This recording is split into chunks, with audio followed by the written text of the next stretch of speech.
it's either Jalen Walker because it was number 11. I was like, it's either Jalen Walker or Muse is so small that he makes Arian Smith look that big. Yes. Welcome to My God Up Podcast. I'm Jim Wood. In this episode, John Powell and I review Georgia's 45-3 win over Ball State. We talk about our experiences on Saturday and what stood out to us during the game. As always, remember to check out the newly redesigned MyGottaPodcast.com to see our latest merch. And you can follow us on social media at MyGottaPodcast. Finally, we'd love for you to check out our presenting sponsor, Oxia Time, at OxiaTime.com. That's AXIATIME.com. Now, let's join the conversation in progress. John, how was your birthday weekend? It was pretty good, man. Kind of uneventful because I've got, we had homecoming, we had the football game. Basically watched football for my birthday. And then we had my daughter, she has the same birthday as I do. We had kind of had that going on as well. So brother-in-law came over, his kids and his wife came over on Saturday. We watched the game. I cooked wings again because we were playing the Cardinals. Nice. It just happened that I had an extra bag of 10 pounds of wings or 20 pounds of wings. I can't remember how much it was. And just ended up cooking another batch of wings. Nice. I know you guys did like a birthday twin lunch date or dinner date or something on Friday. And I remember you sending an amazing food picture. What was that? We went to this new restaurant over here in West Cobb called Walk-Ons, which I guess is like a Drew Brees, I don't know, it's like a Louisiana bistro kind of thing. Okay. Which is great because the spot that it opened in over by us is like, I don't know, it's been cursed. Like there's just been a rotating restaurants every year, I feel like. Nothing ever sticks. They've all been terrible. And this one is actually really good. So we're super stoked about it. So I had wanted to go there for dinner. She wanted to go to hibachi or something for dinner. So we compromised and we did Asian in the evening and we did the bistro during a late lunch. It was like a real late lunch. Yeah. But I had a shrimp po' boy. It was a shrimp po' boy. Yeah, good. That's right. Yeah. It looked amazing. It was pretty solid. Not gonna lie. Everything I've had there has been pretty good. Nice. Well, that's cool. That's cool. Glad that went well. I ended up, I stayed here. I know I can't even remember if I had decided for sure if we were going to go to the game or not. We basically made the decision Friday, or Thursday night to stay at home, not go. So stayed around here.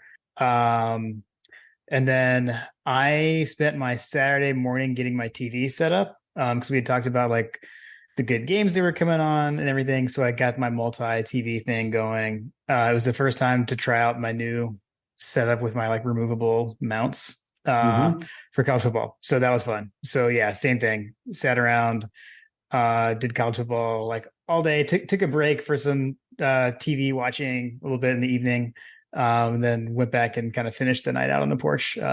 Lily stayed up with me watching Pac-12 after dark, and we lit a fire. And did that to kind of finish off the day. So it was a good day. Pandas bean dip was made at the house to have. That was our during the game meal.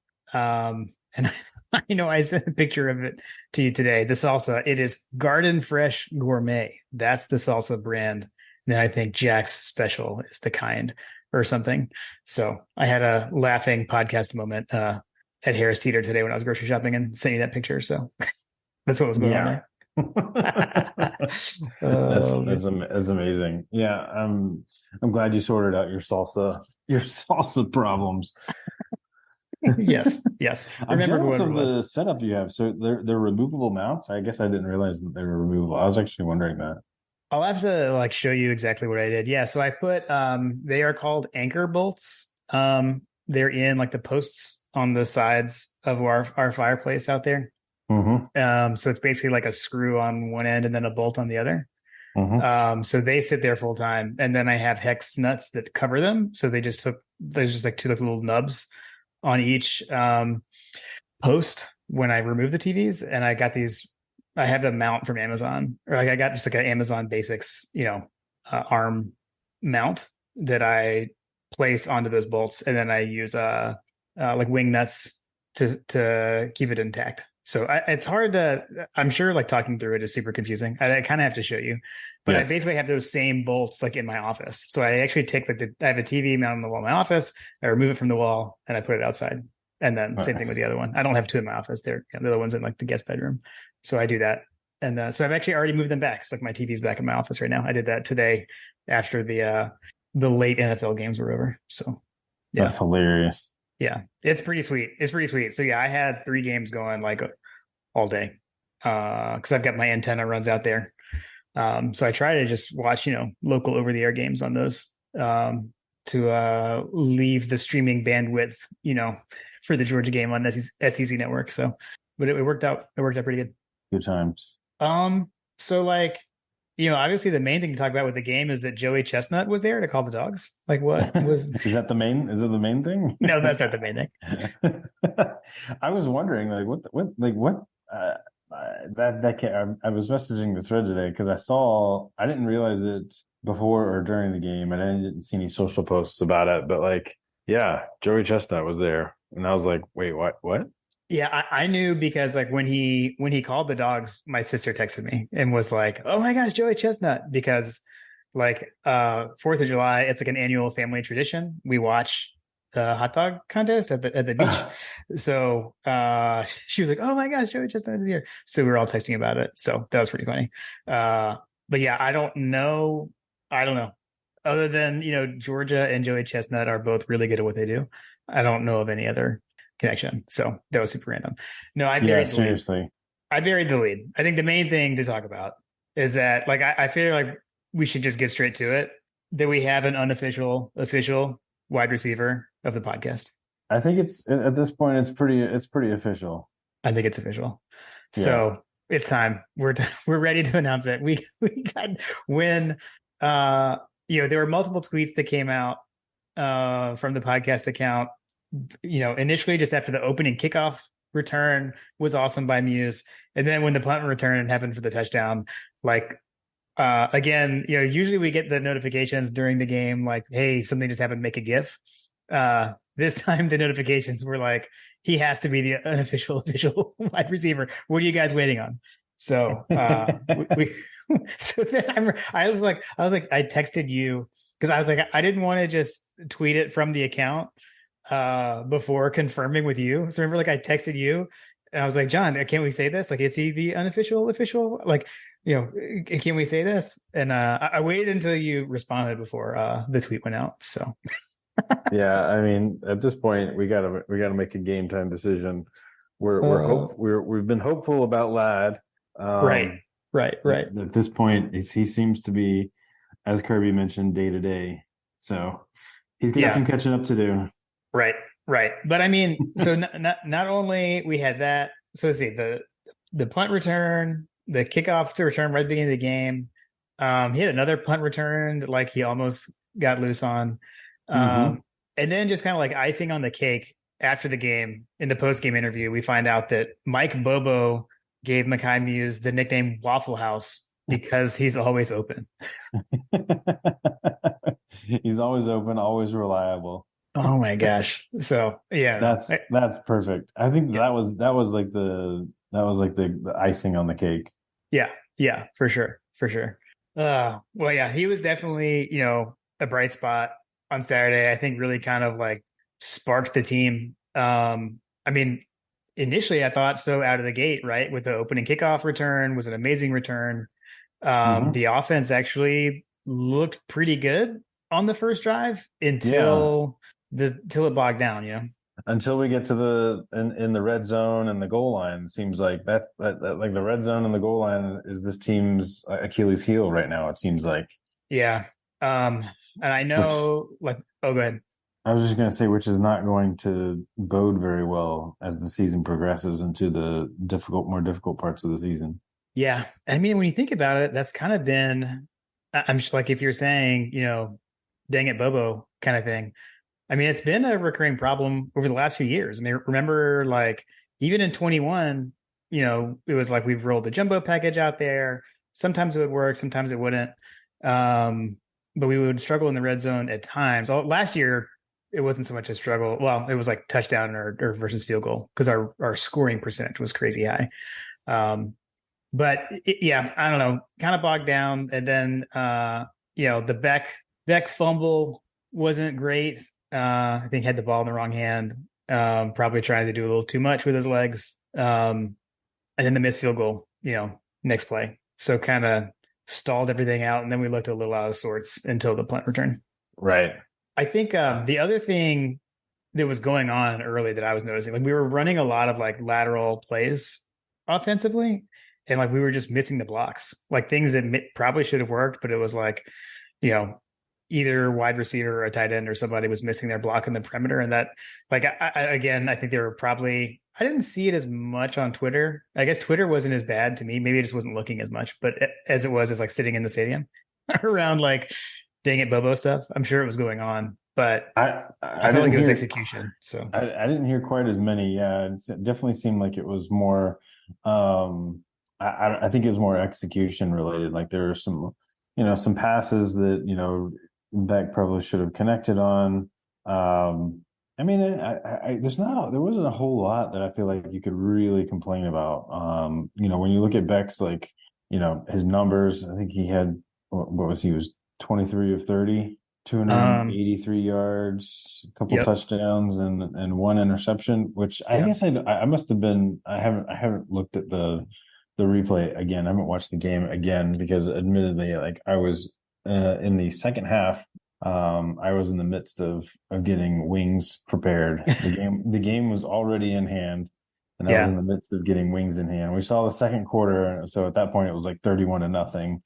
So at halftime, I jumped in to like get all the food ready so that I wasn't scrambling at like 6 o'clock. So anyway, I feel like I missed his interception. You know what? I definitely saw it, but I have not rewatched the game. So I'm totally totally blanking on what happened. Like it doesn't stand out to me. The fumble to me, I'll say this because like that's what definitely like, oh geez. Yeah, like that sticks out to me. The interception doesn't, for whatever it's worth. Probably because we were up by like crazy. Oh, I know. I remember what it was now. I remembered. Okay. Okay. So it was a play where it looked like we had a free play. And I think Beck thought we had a free play. Oh, that's right. I do remember that. Yeah. So he threw it up. He threw like a fade to, I think it was to Dylan Bell down the sideline. Mm-hmm. And, he had to fight. It was definitely like a jump ball kind of situation, like back shoulder fade, I guess, maybe kind of play. And it was juggled. Like Bell got his hands on it. And then it was intercepted off a deflection. So yeah, I remember thinking that it looked weird because he kind of just threw it up there, like, and it didn't seem like it was there are a couple of situations. So there was one play in the first half there. He did a little swing pass out to, I can't remember which running back it was, but he like basically took a check down and he had Brock Bowers streaking over the middle, like wide open. And if he just drops it into the breadbasket, it's a walk-in touchdown for Brock Bowers. I think he also had someone else that was open on that route too. Basically he had a lot of opportunities to air it out deep on an arm punt situation, but like, that seemed like a really strange opportunity to take there. I don't know if did Kirby ever like talk about that in the press conference or anything like that? I haven't seen anything about it, but to me, I felt like there was a huge change in the second quarter. Now you remember, watching at home, like yelling at my TV. There was a deep ball that he did throw in the second quarter where like, he dropped back, he had a great pocket. And I remember like yelling at my TV, like, let it rip. And he did. It was beautiful. And I was like, there we go. And I felt like from that point on, everything was fine. I don't know. Like everyone just looked a little off at the beginning. And then, second quarter on, Beck looked different. Really, everybody did. So I chalk it up to the fact that they are just still kind of getting their wits about them. The running back core being banged up again. I mean, we saw even along the offensive line, like Austin Blasky was injured, right? So some of the rotations were kind of mixed up too. So you had some of that going on. You got Marcus Rosemy-Jack Saint is now back in the mix at the wide receiver position, so he's got to work his way into the rotation too. Yeah. Trying to think what else. Obviously, Lad being out. Yeah. I mean, everybody just is kind of still kind of finding their way, and all things being equal, if you'd told me before the game that we'd be up 31-0 at halftime, like, would you have taken that deal? And I would have been like, yeah, absolutely. Despite the fact that 0 points were scored in the first quarter, you can't, like I said, if you were put a blindfold on 31-0 at halftime, like, you probably would have taken that deal. Yeah, absolutely. And the other thing, not to harp on it, but I'm going to harp on it. I don't like the new clock rules. The first quarter went by like super fast. There weren't a lot of plays. I think we had 2 drives and the first quarter was over. And Kirby actually said that in the sideline interview. He was like, well, we only got 2 drives. I thought that was kind of funny. So here's a couple of things that I'll say with that. Number one, this is a stat that I haven't seen any media members talking about this. There was one post on week 1 that someone made that I posted about, that I was like, basically I can't remember the stats, but either way, regardless of what the numbers were, it was just very clearly obvious that there was less football being played because of these rules. Yep. And that's what I've been worried about, was like, what, how much of this is going to change everything. And, of course, Dogquan, Ross Rutledge kind of chimed in and was like, the math isn't mathing for me on that. And he kind of chimed in with his own stats, which basically showcased that, yes, there's less football being played on the whole, but it wasn't nearly as stark as what was originally being presented.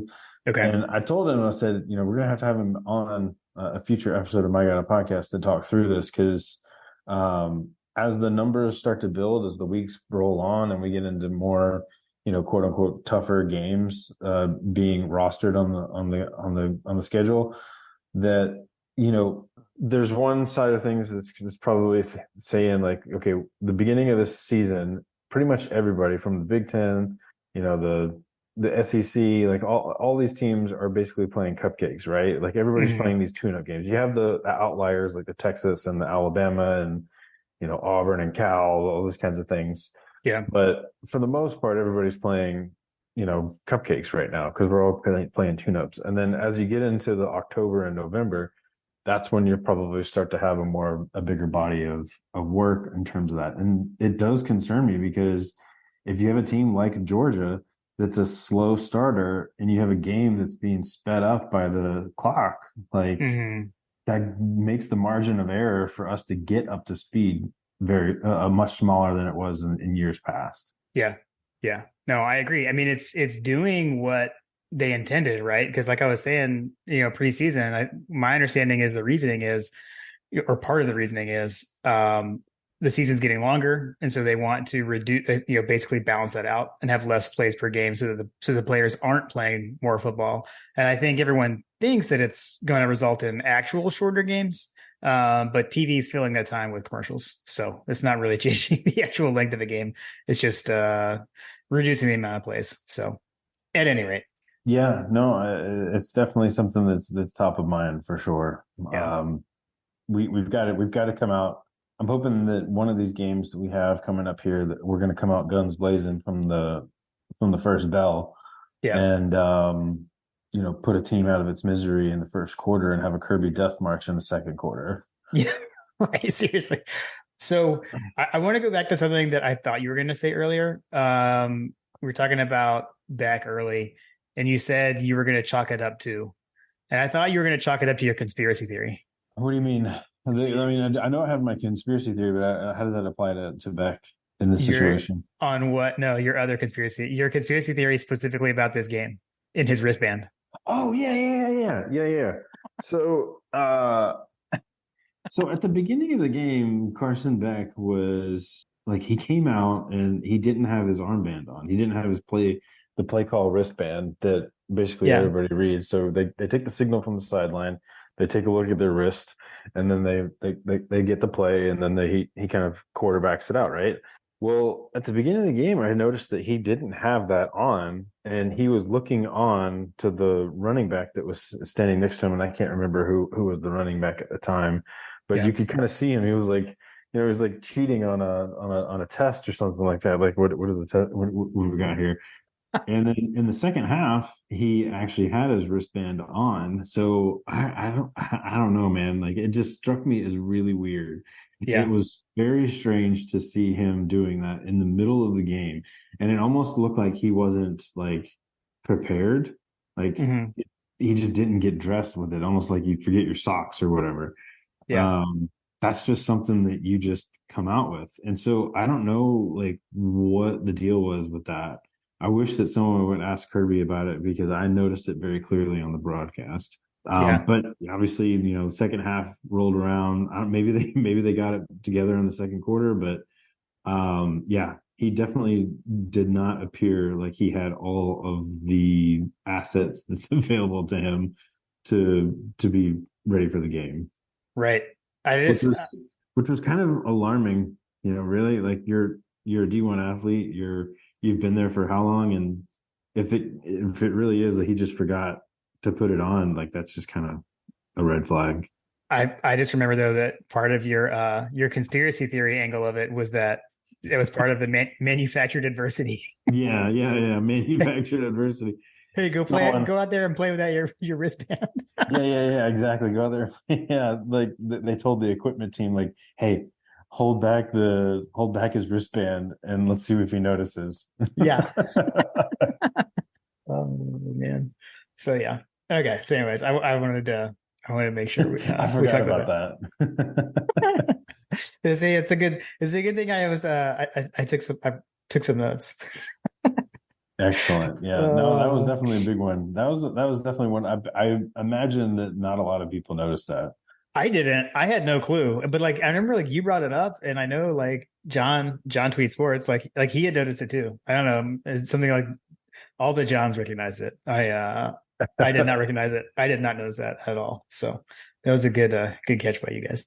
Um I guess the other thing like in the second quarter explosion we did get to see something. I don't know what to make of it at this point. I got like really excited initially and that was seeing Dylan Bell play running back.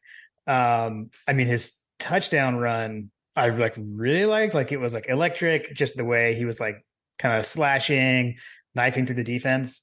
I had one of those moments where I was like, oh yes, like this is what what we were talking about. Getting him in there, having like a shifty back. So I mean, he didn't end up with any like eye popping stats, I guess, at the running back position. But no one really did either. But I mean, so he ended up with what 3 carries for 28 yards and a touchdown with a long of 21. So it was that 21-yard touchdown. So that was pretty sweet. I don't know. I guess the other thing we were talking about in the conversation before we hit record, I did notice that Dylan Bell played less snaps in this game. So he was in a lot as a receiver in the opener against UT Martin. So I do wonder. I guess it felt more like he really was a running back this game. I mean, he lined up at receiver, but so did Kenny McIntosh at times, right? So I don't know, but that was interesting. So something we'll want to keep watching there for sure. Because I mean, obviously would prefer to just get Dejon back, but we don't know when that's going to happen. Yeah, I mean, I think that part of the situation is, there's just so many targets to go around. They had like what 12 or 13 different receivers with the reception. Let's see. Yeah, it was crazy. That was a lot of receivers to catch a pass. Yeah, 12, I think 12 different receivers caught a pass. So that's 24 attempts. That's just a lot of I mean, that's just a lot of spreading the wealth, if you will. Yeah. I mean, on paper, he had 3 carries for 28 yards, 9.3 yards per carry. Yeah. I mean, the one run play was the 21 yards. So Yeah. that accounted for a bulk of his, it was kind production. of that one. Yeah. But I mean, I mean, I don't know that we have a running back that can flash that kind of I'll put it to you this way: it feels like that there's not anybody on the roster currently that can hit a shifty move like Dylan Bell did in that one Hmm. play Yeah. and reach top speed and acceleration that quickly. Does that make sense? Like, Yeah. Yeah, it does. I feel like that he is much more explosive in space. So, Yeah. given the conversations that we've had, shoot, Kendall Milton averaged 2.6 yards per carry. I know he's got the hamstring and all that stuff, but like, Roderick Robinson looked pretty decent. He averaged 6.3 yards a carry. I Um, thought he looked a lot better this week than last week. yeah, I agree. I don't know, man. There's just not a lot of yards after contact happening with some of these guys, and Dylan Bell's making people miss. So Hmm. I think I'll take it. I would love to see him get more action if he can put on performances like that. Yeah. Yeah. Yeah. I know. I was super excited about it preseason. We didn't see it week one. We saw it this time. So I don't know. We'll have to just keep watching for that to see where that goes. Trying to think here. Actually, so something we didn't really talk about, like, I mean, the absence of Brock Bowers.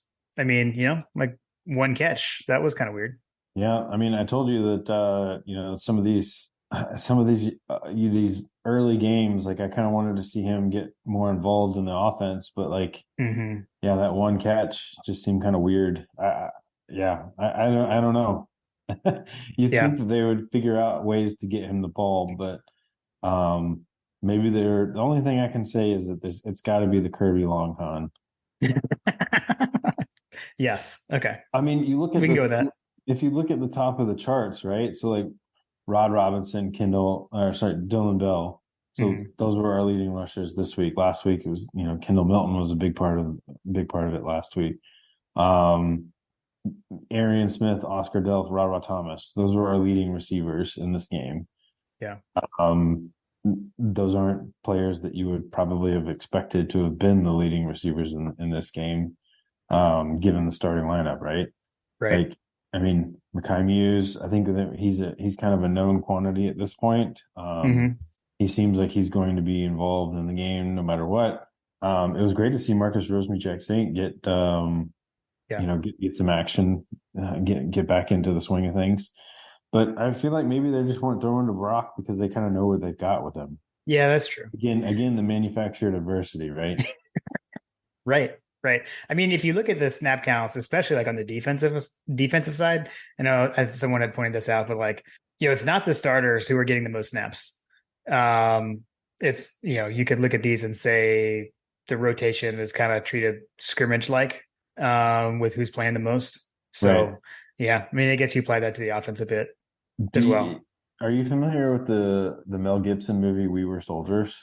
Okay. I have not seen that, but I know what you're talking about. I mean, I know Okay. of it. So there's a part of that movie where like they're training for all this different stuff, and Mel Gibson comes up to one of the guys and like, bang, he's just been shot.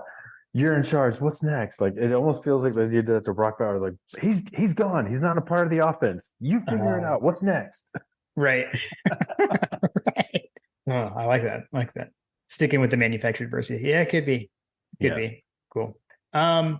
Let's see. Why don't we pause just for a minute, just to remind everyone that season 4 of My God a Podcast is presented by Oxia Time.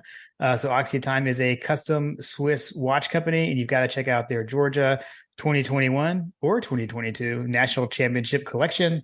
John and I both have the Kairos watch from the 2021 season. Love them. Wear them every game day.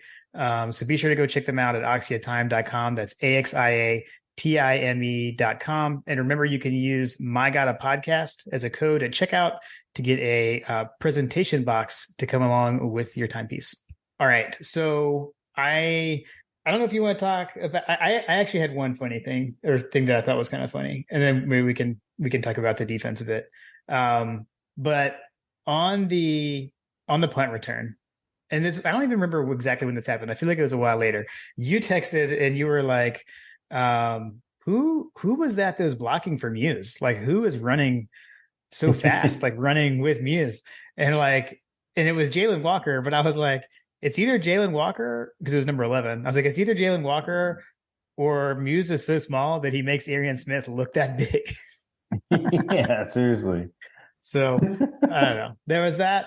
What was it? We were texting with Coach about that. So, but man, like it was pretty crazy to see Jalen Walker moving like that, because it definitely was him, by the way. He was flying. So the blocking, I will say too, like the way Walker shielded the last guy was pretty awesome, right? Like he ran, turned his back to the guy, and put his hands up in the air, to show that it wasn't a block in the back. Yeah, exactly. That's pretty sweet. Dude, he was motoring down there. I was very impressed that he was, keeping up. It was almost like he had to slow down to make sure that no one was going to catch Muse from behind. Right? Yeah. It was impressive. And then the other one, I think I had meant to talk about this. You were like, man, these drops in the end zone are killing me. And I think it was Dylan Bell that had made the drop, and Coach said, well, I mean, he is a running back. Like, catch him, give him a break. Yeah, seriously. Those are my funny texts of the game to me. Both those just crack me up. So had to relay that.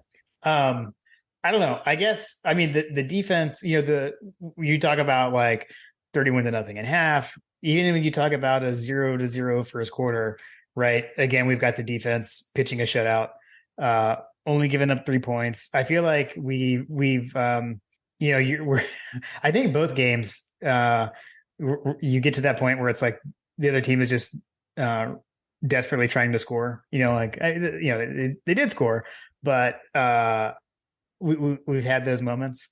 They only came away with 3 points. Yep. I don't know, man. Like the defense is still, I don't know. It does still look like that Georgia defense to me. I mean, that's one thing that you can definitely count on is that Kirby Smart's going to throw a defense out there that's going to perform at a high level.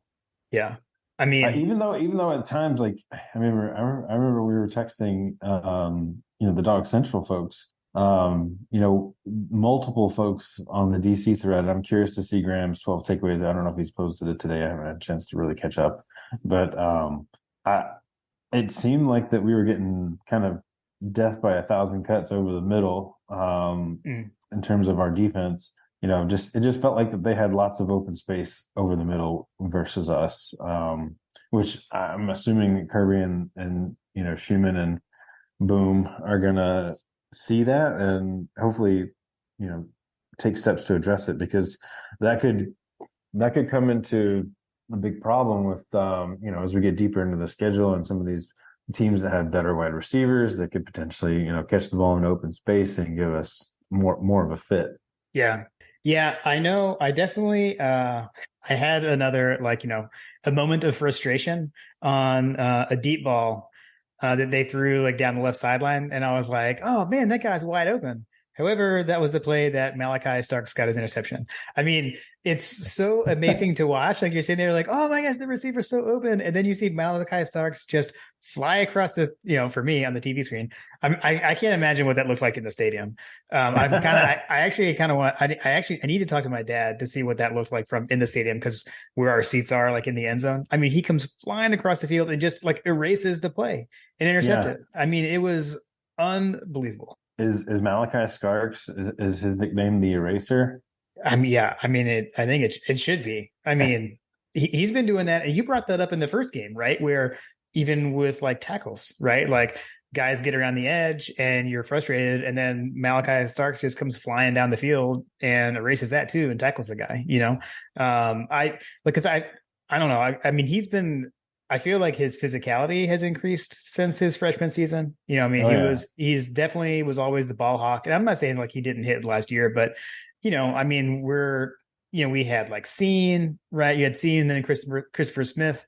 And I felt like we'd be getting that from Bullard shifting over, but to see Starks get his helmet in there and do that too has been pretty cool. Agreed. Other things that you saw, I know from my end, our Caucasian brethren are showing out. You got Oscar Delve, you got Cash Jones, you got Carson Beck. I don't know. Yeah. Is there a new law firm name in there somewhere?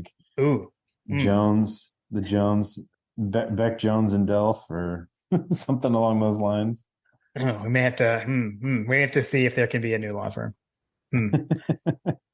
Okay, I'm struggling. But we can. I bet we can work that out. um, I was thinking too. On the defensive side, you got Chaz Chambliss with the crazy Oh yeah, off the yeah, foot interception. yeah, dude, that was nuts. I mean, I don't know that I've ever seen anything like that before. That was insane. Like I think that's actually the point where we were sitting at our table like eating bean dip, and when that happened, like I was watching it and it like didn't register with me immediately. Like when it just happened, I was like, wait, how did that couldn't have been an interception? Like that can't like like I was waiting for that to be a review and the ball hit the ground or something. Yeah, seriously. And they showed the replay. It's like, no, yeah, that's exactly what happened. So I don't know. Like, We had like is that legal? right? Yeah, yeah. So I don't know. I mean, we had like the one to Tucky Smith's interception also had a kind of a deflection there as well. So Mhm. yeah, I don't know. I love what I'm seeing out of the defense. Continuing to get after it. I don't know. It's like they just kind of do what they do. I always feel weird, like not even really being able to analyze it because, like, yeah, that's just kind of what I expect from the defense at this point.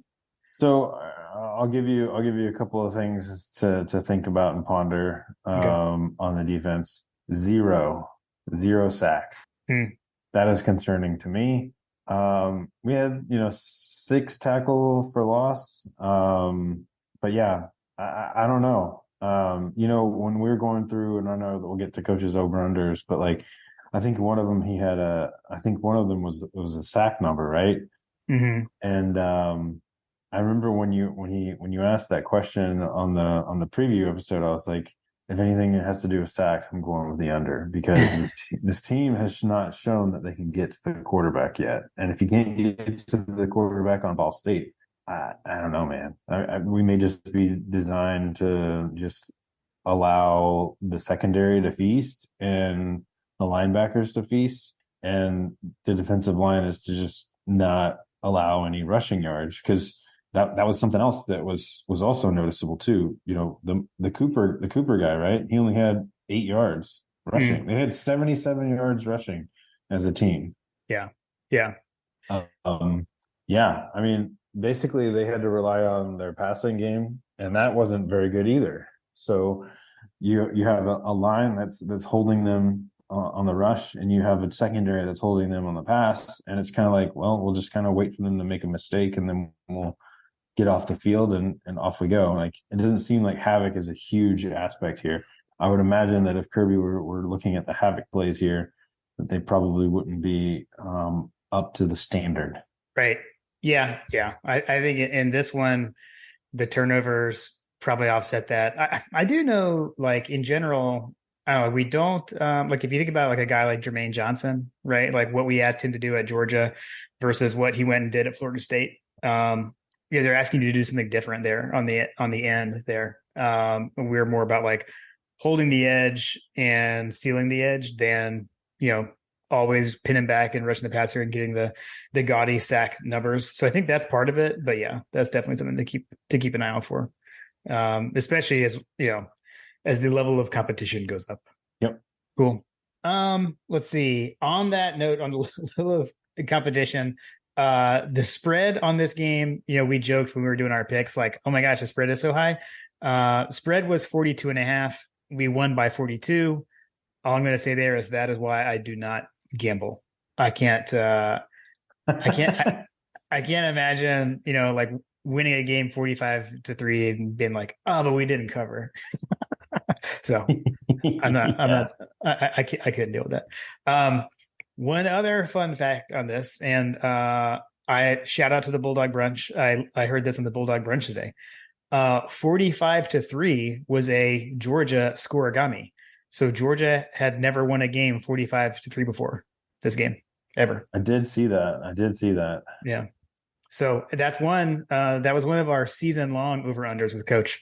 Or it was a bonus. Remember, we did over under on how many Georgia scoregamis would happen this season. So that's one. One has happened. I want to. Speaking of like interesting numbers and all those kinds of things. I just touched on it just a second ago about the sacks, and I was just curious. In the background, I was just kind of searching to see if I can find anything on havoc rates, but I did stumble across a very interesting stat that's related to that. What I was concerned about. Okay. Georgia ranks 115th in the country in terms of percent of sacks. Okay. Um, it's interesting. Again, kind of under the umbrella of like everybody's got the tune-up game. So like all things being equal, like we're all playing, these lesser opponents kind of stuff. Right. So like, I feel like that number sticks out like a sore thumb in terms of like the season thus far. There's a number of teams on here that I do not like being associated with. South Carolina, Florida, Clemson, Georgia Tech, LSU. None of these teams have recorded a sack yet. I bet they've all allowed a lot more than 10 points over 2 games, though. Right. There's that. There is that. But interestingly, the number one team in the country right now is Arkansas. Interesting. 29%. Huh. Yes, sir. Yeah. Oh, that's all I got to say for that. Yeah, seriously. Shout out Coach Pittman. Yep. It is what it is. Yeah. Tennessee's up there too, so that'll be interesting to watch that play out. Yeah, and we played them so late. It's so weird. I'm not used to that. But yeah, seriously. Unfortunately, we did not come out of the game unscathed on the injury front. So we had Tyrion Ingram Dawkins and then Javon Bullard. So I know Bullard was on or in a walking boot on the sideline. Left first or second drive came out of the game. And then showed back up on the sideline in a walking boot. So we'll watch that. We'll see what Kirby says about that in his pre-South Carolina press conference. So we'll see. We'll see what Kirby says. Yeah. All right. Well, there's a level of competition goes up. Looking forward to get to the SEC. I don't know that I have really anything else to say about this game in particular. But I was curious, John, unless you have anything else. Do you want to talk about some of the other games briefly? Or if you had anything else on this game, hit it. Nothing else on this game. Yeah, no, it's on to bigger and better opponents, right? Yeah, for sure. Again, not our fault. This was supposed to be Oklahoma. we were supposed to play Oklahoma. SEC made us cancel it. We can't do anything about that. So let's see. So I had, when our game wrapped up, I did what we talked about. So I watched Tulane Ole Miss, which was a lot of fun. That game was fun for someone like, I'm just pulling for Hunter, but otherwise, it was not stressful for me. So that game was a lot of fun. That was wild, and it got really wild at the end. So that was a good one. And then the big one at night, Alabama, Texas, definitely delivered. That was fun. It was fun. I watched that game as well, and just I don't know, man. Texas, it took Alabama to play probably one of the worst offensive performances I think I've ever seen an Alabama team play. If that holds up over the season, like the fact that they don't have an answer at quarterback, it's like, you watch that game and you're like, at some point they're going to try another quarterback, right? Mm-hmm. And then it doesn't come out. Like, I mean, is that really the best that they have? Yeah, I don't know. I mean, there's not. You go back to, not to bring it up, but Tua, I don't think is on the sideline this season, right? So they don't have like the Hurts Tua situation. Exactly. Right. So yeah, I don't know. I mean, Milroe was he flashes, right? I think it's just a consistency thing. I'll say, think back to when we had we had at least 2 guests come on in the offseason and predict Alabama to lose that game. So Logan called it when he came on, and then even Chris Marler said it, and Chris said Alabama is not going to have the quarterback situation figured out yet by the Texas game, and so he felt they would lose. So got to give him credit there. And I don't know. I mean, I think I could see Milroe being the answer. I mean, when he takes off and runs, it's electric. He's got an arm. He's just inconsistent. But he was also getting harassed. I mean, you got to put some of that on the offensive line. Well, all right. So you say that, we're not an Alabama podcast, but basically, I mean, someone's I can't remember if they said it or if it was just something I made up, but he seems like he's Mike Vick. Like Mm. literally every snap he takes, he's looking to run. So Yeah, like someone he did say he was doesn't doing his Mike Vick impression or something, right? he doesn't allow the play to develop and like immediately just like leaves the pocket. And if you leave the pocket too early, or if you run right into a sack kind of situation, like that's not the offensive line, that's the quarterback just like panicking Not and trusting his line. Yeah. yeah, or not trusting his team to like do, or he just sees an opening that really isn't there. I don't Yeah. know. It Yeah. seems like it's going to be a hit or a miss situation. I mean, the plays were definitely there because he had open receivers. He was just missing them. Yeah. And it's It, just uncharacteristic of an Alabama quarterback to miss those types of plays yeah. when we're so used to seeing them hit, which is why it's just weird. Like, they brought in that guy from Notre Dame. Hmm. Um, you figure someone can come in and make some of those throws because, I mean, the the stigma of the Alabama quarterback has always been, with the exception of like the Tua and the Bryce Youngs recently, like it's been, you're going to succeed and be in the Heisman talk and we'll take you to the national championship. Just don't throw interceptions. Mm. Like the Mm. game manager, the McElroy and the Yeah. um I can't remember some of the other guys, but John like Parker Wilson. John Parker Wilson, yeah, like these guys weren't like super athletic guys that like can sling the ball around and run 4.2 40s kind of stuff. Yeah. They just kind of sit back there in the pocket and just. I mean, Mac Jones, like I mean, he put big numbers up because he sat there and made throws. Yeah. Yeah. It, I don't know. I am curious because I'm thinking back to what, Marler said around like figuring out, wouldn't have the quarterback situation figured out yet. So I'm curious, like, where do they go? I wouldn't expect to change, at least not, not right away. But what does figuring the quarterback situation out I mean? mean, So we'll find out, if you didn't see a quarterback change in the Texas game, I don't know that you ever will. Yeah, I would agree with that. I would agree with that. The super it was I mean, how surreal was it at the end though when they were like trading touchdowns and it was Jermaine Burton and AD Mitchell back and forth? That It was so weird. So that was weird. That definitely was weird. I found myself just like, man, like Georgia is just building these teams, right? Like Built by Georgia, literally. yeah, built by Georgia. Like they wouldn't have their success if it wasn't for Kirby Smart and the University of Georgia, right? Because Yeah. I think Graham was talking about that. AD Mitchell was a 3-star recruit, and now he's catching passes against Alabama and putting them to bed again. Yeah. Um, Yeah. the other thing that was interesting was like I feel like that there was like this collective like just nod to everybody. Like we all just felt different about Jermaine Burton versus AD Mitchell, Yes. I found myself which was palpable on the timeline. yeah, I definitely found myself pulling for AD in the battle of transfer receivers. Yeah, yeah, seriously. Yeah, yeah. It was a little painful. I'm still not over it. ADY. I'm still a little hurt. I'm not gonna lie, but it is what it is. I'll say though, He probably comes down with that back pass that was intercepted. oh man, oh well. That's the new era of college football, I guess. I don't know though. Like I don't know. We'll have to see how the season plays out because at this point, you got Alabama and LSU both with a loss. However, having said that, both non-conference losses, so they're both still undefeated in the SEC.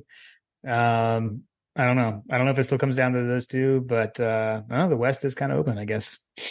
Yeah, I mean, open in terms of like you think that Alabama is going to lose more games, or open as far as what? I felt like, well, I Had this was been next year, like this would have been an SEC loss, but this is just a loss, right? Like exactly. if they win every game, like you know what I mean, like everything's still in their purview. They may have just lost a little bit of control over the playoff picture, Right. But the but same, I guess my point is the same is true for LSU, right? Like neither have a conference loss at this point.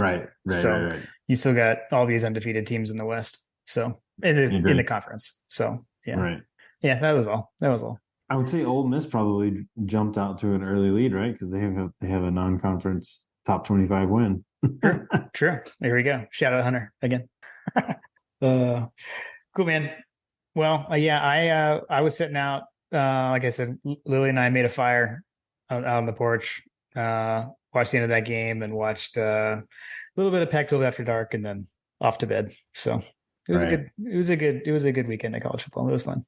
It was a good weekend of football.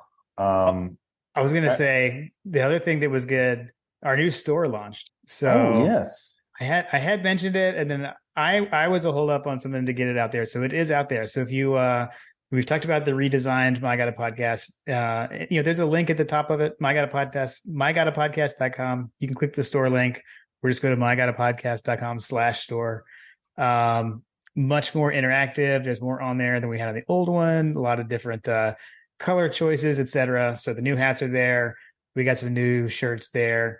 We got sweatshirts. So go check it out. And thanks again to Working Web Media for helping us get all that set out. Like we've said, if you need any help with your online presence, go check them out. workingwebmedia.com/dogs. Awesome. Appreciate it. It's nice to have a proper store back again. That's right. Yeah. So the new hats are there. Go check it out. Go pick one up. Yes. All right, man. I don't know. Any other final thoughts? I think we hit through everything that I wanted to make sure we touched on. I think we hit through everything. Did we talk about the over-unders? Oh gosh, coaches over unders. Oh, of course you want to talk about that, don't you, John? So storming back to be, after trailing after week one, this week, let's see what you went 7-1 to get caught up with me. So now I went 5-3, you went 7-1. So now we are tied at 10-6 for the season. So quite the bit of movement. I'm Mr. Consistent. I actually got the same overall score both 2 weeks. John, not so much. Turned it around. Well done, John. I went aggressive. What did I miss? What did I miss? I wonder. I don't even know. We probably have to ask Coach, because I would have to go and look at each one. I know that you missed one of the offensive questions. Okay. We both went 2-1 on the offense. And so what I don't know is, did we miss the same question? I don't think we answered everything the same for the offense. So we probably both missed something different. So I don't know. Coach, text us. Let us know. Let us know what John missed. I don't know. But you only missed the one. That's pretty impressive, man. Because those aren't easy, obviously. So I know. I'm just excited that I'm above 500. I'm just excited I'm not letting you run away with this early, like a college football final against TCU. Right. Nice. Yeah, man. Thanks again to Coach Trobill. We used to always joke that we're not going to track anything, but Coach tracks them for us now. So, yeah. Man, I can't believe I almost forgot to review that. Jeez. It's because I got my butt kicked. He's getting butt kicked. Oh man. So we got Bizarro, South Carolina coming to town, right? USC Junior. Got that next. Yeah, we'll be back tomorrow to talk about that. And I know this one always holds a special place for you, John.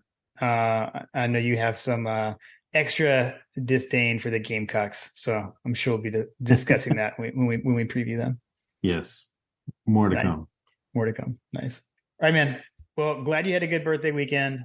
Sounds like homecoming went well. Good time with everyone, and well, dogs stay number one, still undefeated, ready to get into SEC play.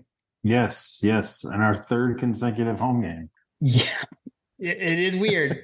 It's weird. It is weird. Well, let's talk about that in the preview, because there is some interesting stuff with that. So we'll save that for next time. Got it.